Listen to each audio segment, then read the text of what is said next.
আসসালামু আলাইকুম রহমতুল্লাহ। আমরা শখের বশে আপনার হচ্ছে যখন আমরা একটা লড়াকু মোরগ ক্রয় করতে যাই, তো লড়াকু মোরগের ক্রয় করার নাম আসলে প্রথম আসে কিন্তু আপনার হচ্ছে আতিল মুরগি। তো আতিল মুরগি আমরা বাজার থেকে যখন ক্রয় করতে চাই সেক্ষেত্রে কিন্তু আমরা অনেকে অনেক সময় অনেক কিছু না দেখে না বুঝে কিনে নিয়ে এসে অনেক সময় আমরা ক্রস মুরগি বা বিভিন্ন রকম মুরগি কিনে ঠকে যাই। তো আজকের বিষয় হচ্ছে আমি মূলত যারা নতুন খামারি তাদের জন্য কিছু আপনার হচ্ছে টিপস বা কিছু বিষয় নিয়ে আলোচনা করব, যাতে করে আপনারা এই বিষয়গুলো যদি ফলো করেন ইনশাআল্লাহ আপনার একটা ভালো মানের মোটামুটি একটা আফিল মুরগি বাজার থেকে ক্রয় করতে পারবেন। তো মূলত যে বিষয়গুলো হচ্ছে, প্রথম অবস্থায় যে আমি বিষয়টা আলোচনা করব সেটা হচ্ছে আপনার ওদের হচ্ছে দাঁড়ানোর ভঙ্গি। দাঁড়ানোর যে ভঙ্গি, তারপর হচ্ছে আপনার ওদের যে দাঁড়ানোর যে ভঙ্গিটা। তো একটা মূলত একটা আসিলের পরিচয় কিন্তু ওর মূলত সর্বপ্রথম আসে দাঁড়ানো থেকে। একটা আসিল মুরগি মনে করেন মোরগ, একটা একটা আসিল মোরগ সাধারণত সবসময় কিন্তু দাঁড়িয়ে থাকে একদম সোজাভাবে। তো ওরা কিন্তু কখনো মাথা নিচু করে খুব কমই দাঁড়ায়।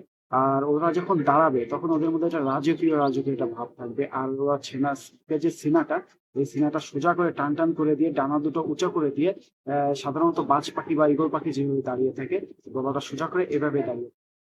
তো প্রথম অবস্থায় আপনার এই জিনিসটা ফলো করবেন যে একটা ওইটি যে মুরগিটা আপনারা ক্রয় করতে যাচ্ছেন, যে আসল মোরগটা আপনারা ক্রয় করতে যাচ্ছেন সেটা কি আসলে এইভাবে দাঁড়িয়ে আছে। তো এবার যদি দাঁড়িয়ে থেকে মোটামুটি প্রথম স্টেপটা আপনি মোটামুটি পার করে ফেলছেন। তো ২ নম্বরে যেটা ফলো করবেন সেটা হচ্ছে আপনাদের মানে মাথা আর হচ্ছে ওদের যে চোখের যে গঠনটা ওটা ফলো করবেন। সাধারণ মুরগির থেকেও আসল মুরগির মাথা কিন্তু আপনার হচ্ছে অনেক মোটা আর চওড়া হয়ে থাকে। সাধারণ মুরগির মাথাটা যেমন ছোট হয়, ওদের মাথা কিন্তু চওড়া আর মোটা হয়ে থাকে। আর ওদের যে আপনার হচ্ছে চোখের যে গঠনটা, মানে চোখটা কিন্তু আপনার হচ্ছে আপনার ওদের মাথার ভিতরে একটু ভিতরে, আর হচ্ছে আপনার খুব তীক্ষ্ণ, মানে বাজ পাখি যেরকম দেখেন না, বাজ পাখি বা ঈগল পাখি যেরকম একটু ভিতরে আর খুব তীক্ষ্ণ ভাবে তাকিয়ে থাকে, মনে করেন যে শিকারের লুক, মানে শিকার করবে এরকম ভাবে তাকিয়ে থাকে, এরকম টাইপের। তো এগুলো হচ্ছে ভাই আসলে কি, এগুলো দেখে বুঝে শুনে নিতে হবে। এগুলো তো আসলে ভাই বোঝানো বা ভিডিওতে এভাবে দেখানো সম্ভব না। তারপর আমি কিছু কিছু ছবি দিয়ে দেওয়ার চেষ্টা করব মাঝে মাঝে। তো এগুলো দেখলে আপনি ইনশাল্লাহ আপনারা ভালোভাবে উপকৃত হবেন। প্রথম অবস্থায় তো দাঁড়ানোর ব্যাপারটা ফলো করবেন। দ্বিতীয় অবস্থায় ফলো করবেন ওই যেটা, সেটা হচ্ছে মাথাটা আর হচ্ছে চোখটা। আর হচ্ছে ওদের যেই ডানা, যে ডানা, দুই দুই ডানা। সাধারণ মুরগির ডানাগুলো দেখবেন একটু মোরগের ডানাগুলো দেখবেন একটু নিচের দিকে ঝুঁকে থাকে। আর অরিজিনাল যে আসল যে মোরগগুলো বা অরিজিনাল যেগুলো ক্রস না, সেগুলোর ডানা দেখবেন পিঠের উপরে থাকবে, প্লাস হচ্ছে যাতে ডানা কখনোই নিচে নামবে না। সবসময় এরকম খাড়া ভাবে বুকের দিকে খাড়া করে দাঁড়িয়ে থাকবে। তো এই বিষয়টা আপনারা ফলো করতে পারেন। আর ৩ নম্বর আরেকটা জিনিস দেখতে পারেন সেটা হচ্ছে আপনার যে ওদের ফুলের যে ব্যাপারটা, মাথার যে ফুলটা, তো ফুলটা ফলো করবেন। ফুলের যে ব্যাপারটা হয় বেশিরভাগ অরিজিনাল যে আসল মোরগগুলো হয় সেগুলোর ফুলগুলো আপনার কিন্তু অনেক মোটা আর হচ্ছে অনেক শক্ত, মানে শক্তিশালী। আর ফুলের যে দানাগুলো হয় সেগুলো হচ্ছে আপনার মটরশুঁটি যেরকম হয় না, মটরশুঁটির দানাগুলা বা ডাবলির দানা ওরকম টাইপের দানা হয়। আবার কিছু কিছু ক্ষেত্রে কয়েকটা দেখা যাচ্ছে কিছু কিছু ক্ষেত্রে মোরগগুলোর ফুলগুলো আবার অনেক সময় বড় হয়ে থাকে। তো এটা হচ্ছে ম্যাটার না। তো প্রথমে বিষয়গুলো ফলো করবেন, তারপরে ফুলের বিষয়টা ফলো করবেন। তারপরে যেটা ফলো করবেন সেটা হচ্ছে আপনার ওদের যে কানের যে লতিটা, সাধারণ দেশি মোরগের বা ক্রস মোরগের কানের যে লতিগুলো দেখবেন ওইগুলা কিন্তু আপনার হচ্ছে মোরগের একবারে নিচে, মানে ঠোঁটের থেকেও নিচে অনেক ওর প্রায় ১-১.৫ ইঞ্চি বড় হয়ে যায়। তো অরিজিনাল যে আসল মোরগগুলা সেই ক্ষেত্রে কিন্তু আপনার কানের লতি এত বড় হবে না, খুবই সীমিত আর খুবই সামান্য পরিমাণে থাকবে। আর মাথার যে ফুলটা আর হচ্ছে কানের যে লতিটা একবারে টকটকে রক্তের মতো লাল থাকবে। আর আরেকটা তারপরে হচ্ছে বিষয় যেটা ফলো করতে পারেন সেটা হচ্ছে আপনার বুকের যে সিনাটা। সাধারণ মুরগি আপনার হচ্ছে সাধারণ যে ক্রস মুরগিগুলো হবে বেশিরভাগ ক্ষেত্রে আপনার বুকের যে জায়গাটা এখানে কিন্তু আপনার হচ্ছে পুরো পরিপূর্ণ পশমে ভরা থাকবে।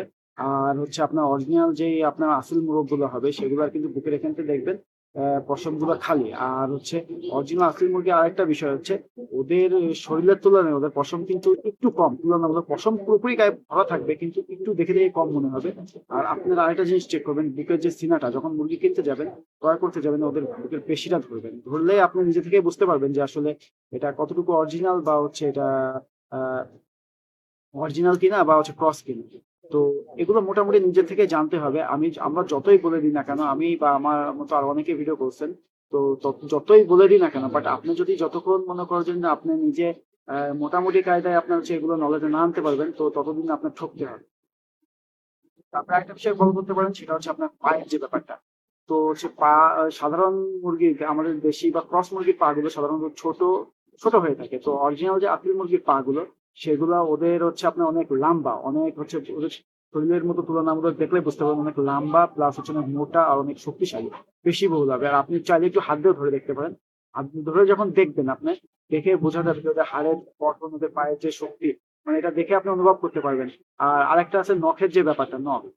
তো সাধারণ মুরগির নখগুলো আপনার হচ্ছে পাতলা হয়ে থাকে খুবই, কিন্তু অরিজিনাল একটা আসল মুরগির নখগুলো আপনার অনেক পুরু আর অনেক শক্তিশালী আর হচ্ছে অনেক হিংস্র হয়ে থাকে।